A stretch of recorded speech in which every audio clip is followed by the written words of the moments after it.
의뢰인의 행복만 생각합니다. 법률 문제로 고민에 빠지신 분들에게 정확한 정보를 제공하여 현명한 선택을 하도록 도와드리는 소송 가이드입니다. 상가 명도 소송은 상가 세입자가 정당한 사유 없이 건물을 점유하고 있을 경우 제기할 수 있는 소송인데요.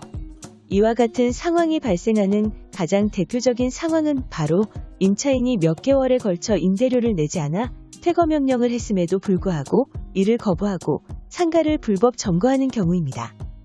이때 임대인, 즉 상가 건물의 소유자는 소송을 통하여 자신의 정당한 권리를 되찾을 수 있습니다. 하지만 이와 같은 명도 소송은 오직 임차인 측에서 계약을 위반하였거나 계약이 해지되었음에도 불구하고 건물을 점거하는 등 정당한 권리 없이 상가를 점거하고 있는 상태에서만 진행하는 것이 가능합니다. 그러므로 임차인 측에서 계약사항을 준수하고 있음은 물론 정당하게 상가에 입주해 있는 상태라면 명도 소송을 진행하기는 어렵고, 이 경우 상대방에 대한 압박용으로든 명도 소송을 제기하게 되면 소송에서 주장하는 사실에 대한 입증 책임을 원고가 부담한다는 원칙에 따라 소송을 건 원고인 임대인이 패소할 가능성이 높게 됩니다. 그렇다면 어떤 순서로 상가 명도 소송이 진행될까요? 처음부터 명도 소송을 제기할 수는 있지만 이러한 방법은 법적으로 효율적이지 않습니다. 그렇기 때문에 소송을 제기하기 전 크게 두 가지 단계를 거치게 되는데요. 그중 첫 번째가 바로 내용 증명입니다. 이를 통해 공식적으로 계약 해지를 통지함은 물론 임대인이 임차인에게 퇴거 명령을 내린 날짜 및 내용을 공적으로 증명하여 추후 명도 소송을 진행할 때 유용한 증거로 활용할 수 있습니다.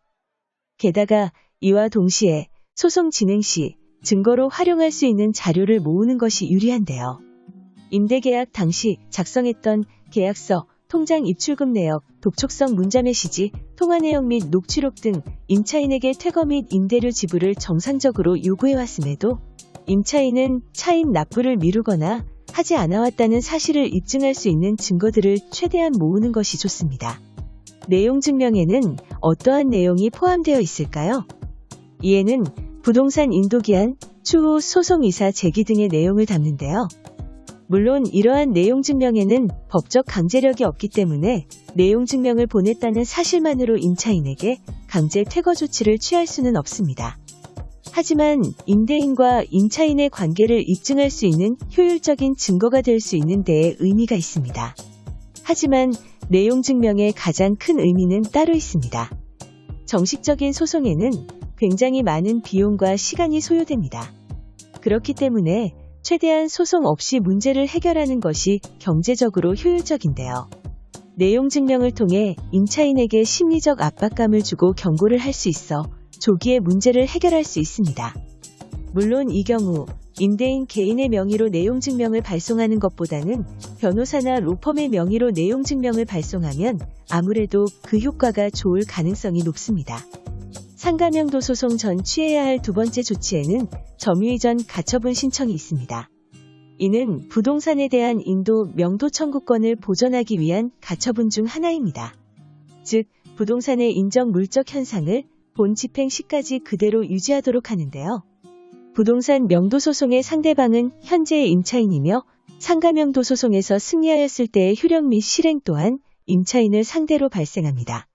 그런데 일부 임대인들이 이러한 부동산 명도 소송의 특성을 악용하여 소송 도중 부동산을 새로운 임대인에게 인도하는 경우가 있습니다. 그로 인하여 아무리 소송에서 승소하더라도 그 효력은 이전의 점유인에게만 해당하므로 새로 바뀐 점유인에게 퇴거를 명할 수 없는 것입니다. 그 결과 또 다시 새로운 점유인을 상대로 기나긴 소송을 진행해야 하는데요. 이러한 사태를 막기 위하여 사용할 수 있는 제도가 바로 부동산 점유 이전 금지 가처분입니다. 이를 통해 새로운 임차인이 등장하는 것을 미연에 방지하여 소송이 끝날 때까지 소송의 상대방인 점유인의 점유 상태가 유지될 수 있도록 하는 것입니다. 그렇다면 상가 명도 소송은 어떠한 경우 제기할 수 있을까요? 크게 세 가지 경우에 가능한데요.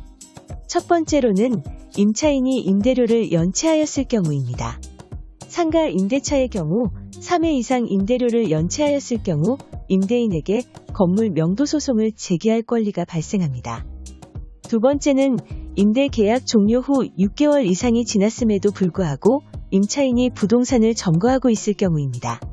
만약 계약 후 일정 기간 동안 임차인이 불법적으로 주택 혹은 상가를 인도하지 않는다면 소송을 통해 강제로라도 건물을 인도받을 수 있는 것입니다.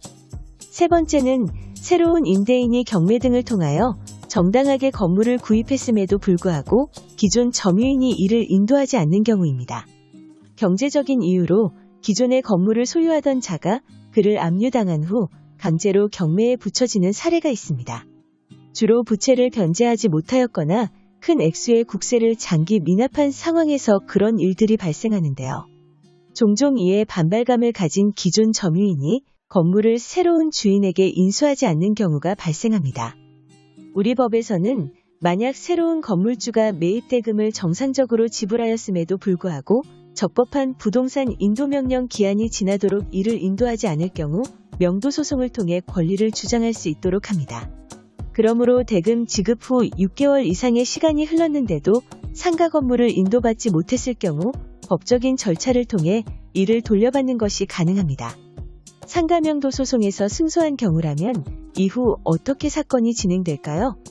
이 경우 임차인에게 승소 판결문을 송부하여 건물 점거를 중단할 것을 본격적으로 요구하게 됩니다. 하지만 이때 소송에서 패소한 임차인이 자진 퇴거하면 좋겠으나 임대인의 권고를 무시한 채 계속하여 불법적으로 상가를 점거하고 퇴거하지 않는 경우가 발생하는데요. 이런 때라면 부득이 민사집행법 등에서 정하고 있는 강제집행 절차에 착수할 수밖에 없게 됩니다. 명도소송에서 승소하여 확정 판결문을 받게 되면 우선 이 확정 판결문을 갖고 관할 법원 민사집행과에 찾아가 판결 확정 증명원을 발급받으시면 되는데요. 그 확정 증명원이 강제집행권원으로 작용하여 법원 집행과에서 안내하는 일련의 절차에 따라 강제집행 절차 신청을 하면 됩니다. 사실 집행 절차는 법원에서 정하는 일정에 따라 진행되기에 임대인 개인이 발품을 팔면 스스로 법원 집행과를 방문해 신청한 후 절차를 밟는 것이 가능할 수도 있는데요. 실무상 번거로운 부분이 여러 번 있을 수 있고 절차와 방법을 잘 모르는 경우라면 곤란한 상황에 직면하거나 강제집행이 늦춰질 우려도 있으므로 이런 경우라면 법률 전문가의 도움을 받아 사건을 진행하는 것이 좋습니다.